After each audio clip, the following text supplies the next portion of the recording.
I was silent on our way back to the house. Jason's mother rambled on about her cake-making skills, but I didn't care to pay attention to her every word. My main goal was to grab my bags and give her an excuse to leave. We got to the house, and I helped her to remove the items from the car.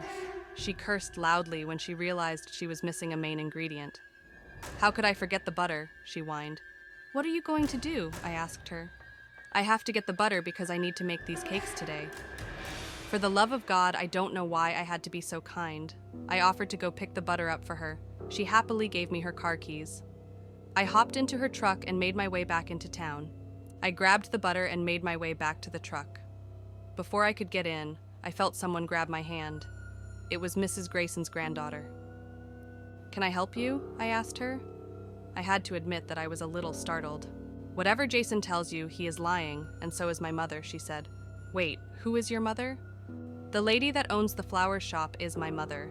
Don't believe anything they tell you, and if you could leave this place, do so as soon as you can and never come back." "Why? Please tell me why they are lying." "Because Jason is the reason Emily fell through the window. He came to see me, and my mother thought he wanted to see Emily. My mother pushed Emily through the window, making her fall, but she didn't die. It's all Jason's fault, and now her spirit has not been able to rest." "Why is it Jason's fault?" I asked. She looked over her shoulder. She seemed scared, like she knew someone was watching her. "I have to go," she said, then quickly disappeared around a corner. I got into the van and sat there for a moment before I started the engine. I got back to the house, gave his mom the butter, and went to Jason's room. I became increasingly curious about the haunted history of Jason's small town and the mysterious circumstances surrounding Emily's fall from the window. I had to tell Jason's mother that I wasn't feeling well so I could search his room. As I dig deeper, I discover a dark secret that connects Jason to the haunting and Emily's vengeful spirit. It turns out that Emily was once romantically involved with Jason before his relationship with her sister. I found a few letters written to Jason from Emily, and she was complaining about her sister, Tyra, getting all his attention.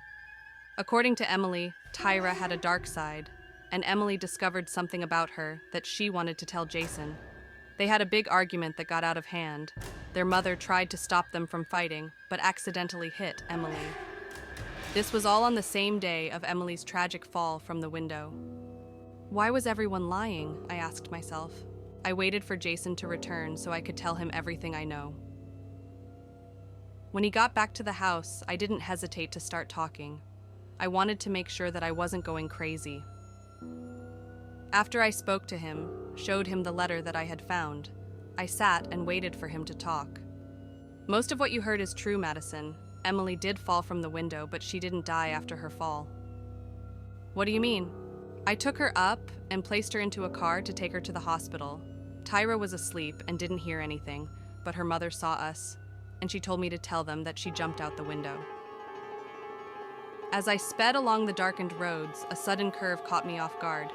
I lost control of the car, and it careened off the road, crashing into a tree. The impact was devastating, and Emily didn't survive the crash. I, however, miraculously escaped with only minor injuries.